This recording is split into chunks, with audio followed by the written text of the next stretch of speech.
Vega Frontier Edition, the gaming drivers. What can they do for you? How do they work? And is there really a difference between them and the pro drivers? I'd like to answer some of those questions. First off is the gaming drivers are no different than the pro drivers at this point. In fact, the only difference is a UI change, as mentioned in a Gamer's Nexus video, which turns off some of the functionality of the pro driver and turns on some functionality that are known to be in the gaming drivers. The functionality in the gaming drivers pretty much include Wattman. As I stated in the last video, the most useful tool that I have found in the drivers is Wattman.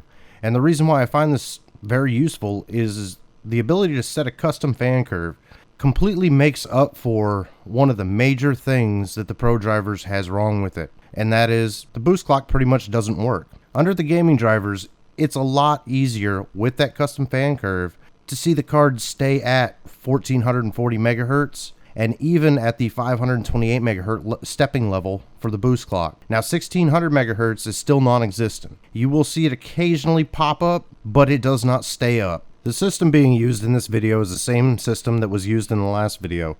It is still my Ryzen 1800X, clocked at 4 GHz, still 2 kits of Flare X, 3200 MHz, for a total of 32 gigs of RAM, and still running on my Asus Crosshair 6 Hero motherboard. If you would like to know more about the system that I'm running, you can go ahead and check out my last video where I covered it extensively. And I do need to remind you that all benchmarks were run on the system while the recording was also being done by the system. So that does affect any and all benchmark scores, and none of the scores should be seen as valid. This time around, everything was done under the gaming drivers. I will show you later on in the video that I did switch over to the gaming drivers. I will show you in the video that I did set a custom fan curve. And that fan curve did have a major impact on the way the graphics card ran. By using that custom fan curve, I was able to stabilize for the most part at 1440 megahertz, with the card occasionally reaching up to 1528 megahertz. Once again, as I said before, the 1600 megahertz boost clock is pretty much non-existent. And after doing much research, including AMD's own website, I've kind of discovered something as far as that 1600 megahertz is concerned. There's no guarantee on that boost clock at all, even from AMD. In fact, it only says on the website that it could get up to. So that should not be considered as a stable or guaranteed boost clock. Rather, I think the 1528 stepping is more than likely the stepping that this card should be running at as far as the boost clock is concerned. You will see as this video progresses that the 1440 boost clock is the most stable and most widely used by the card, and it does allow a really significant amount of performance. In fact, most of the performance numbers that anyone has put out, I will guarantee is running on that 1440 boost clock pretty much throughout the entire test. In the video so far, I've been displaying AMD's own website to kind of go over the details of Vega Frontier Edition without having to state them all here. As I have stated before, I'm not here to show you a bunch of benchmarks. You can easily find that on various other YouTubers' sites. You can easily find benchmarks on Gamer's Nexus. What I want to show you is the actual running capacity of this card.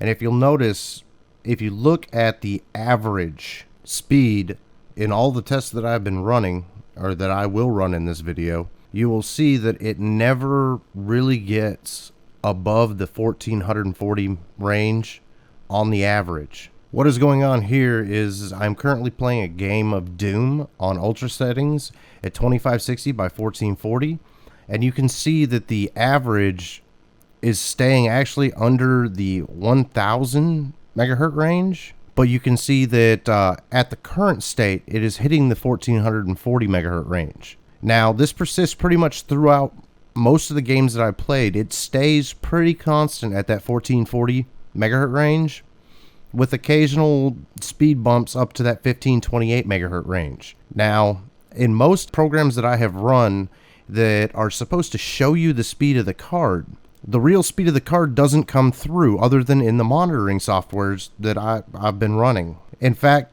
most of your benchmarking software just show it at the 1600 megahertz, and that's it. It doesn't show anything else. And you'll see as we go through several of these different benchmarks and several of these different programs that I'm running here, it will show in the program 1600 megahertz. But if you watch an actual sensor program to see what it's really doing, it's fluctuating all over the place. And it's going between the base clock 1440, 1528, the occasional bump to 1600, but then immediately right back down to 1440. Next up, I'll be showing the Valley benchmark because I have found that this gives a GPU a good run for its money. And I have found it quite accurate in being able to get a GPU up to its maximum boost frequency that it'll run at. And you will see throughout this benchmark, it'll switch back and forth between the benchmark and monitoring software, that it never reaches 1600, even though it shows in the corner that it's always running at 1600. And while you're watching the Valley benchmark, I'm going to go ahead and bring up a couple conclusions that I have been able to make about the Vega FE card. First, this card is in beta process straight from the factory. I think the whole reason AMD released this card was to test the Vega architecture. I have not found any particular situation where I believe this is a fully pro card other than the 10-bit color. But I also haven't found any situation under which this card acts like a gaming card. It does not have stable high frequencies. It does not have any stable frequencies. Everything is so horribly unoptimized that nothing runs as it should on this card at all. I also have no doubt in my mind that this card will eventually be as fast as a GTX 1080. Maybe not an overclock 1080, but definitely a Founders Edition 1080. The reason why I have that feeling and why I believe it so is because we all have seen what AMD does with drivers. The Vega FE is the perfect setup for what or how a manufacturer can increase speed through driver changes due to the lack of implementation correctly of any of the goals that the manufacturer set out to meet. It's kind of funny that AMD would do this and they would go ahead and release something that was definitely not ready to be released, with drivers that barely work at best or don't work at all when it actually comes to the gaming drivers. There aren't any. It's just another face on the pro driver. But in a way, this is something that we're coming to expect in the tech community. If you look at the launch of Ryzen was in beta process when it came out. And it took a couple of months, but the BIOSes and the chipset drivers and everything else have come up to par enough to make it a viable product. I know I was one of the ones who jumped on it, the moment pre-order was available. And I did it because I believed that the processor would be good. And that's when I ordered my 1800X. But in this case, I think they took it a little bit too far. I don't think that they thought about what would happen, being that they have not competed in the high-end graphics industry for so long.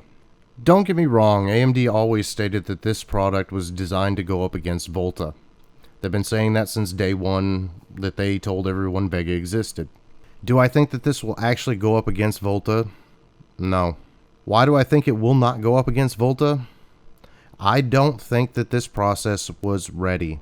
I think that this architecture needs a die shrink, or it needs a revision 2, or a stepping change, or something, to put out the kind of speeds, to put out the necessary throughput to go against Volta. Now, AMD has been out of the high-end graphics marketplace for quite a while, and it shows. And though they did get very lucky, and they had a wonderful team to work on Ryzen to make sure it would work, I don't think that they had the same skill involved in the production of Vega. Now, to get to my final thoughts for this video, I think that the Vega FE, the Frontier Edition, is a beta test. It's a beta test that's being paid for by consumers. Everything about this card, the hardware, is wonderful. It does what it's supposed to do, or tries to, but it's all being held back by drivers. Now, I don't think this card is as powerful as they thought it was going to be when they implemented and designed it.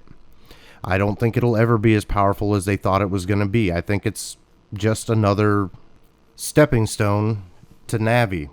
I think Navi will be everything that they were trying to do with Vega. I think it'll be everything that they were trying to do when they first started this class of card, back when they released the Fury. But now it's time to get back on topic. If you've been paying attention during the video, you pretty much noticed by now that everything I said in the last video is still true underneath the gaming drivers. The gaming drivers are just another rendition of the pro drivers, and it has the same downfalls. If you do not set a custom fan speed, you're holding this card back. You're holding it back a lot from what it's capable of doing. Now, I think in the current rendition and the benchmarks and everything that I've shown in this video, now granted they're all low because I'm recording on the same system, this card in its current state is just below a 1080 Founders Edition. I have no problem with saying that the 10 to 15% that is going to be able to be made up in driver solutions alone will put it on par with the 1080 Founders Edition. It may be able to put it on par with an overclocked 1080. And by that, I mean one of the stock overclocks. I don't mean as far as the 1080 is possibly able to go. Some of those cards have been known to overclock extremely well. I hope you liked this video, and if you did, please hit the thumbs up and click subscribe. Keep checking back for more videos. Hopefully I'll have a few more up in the next few days.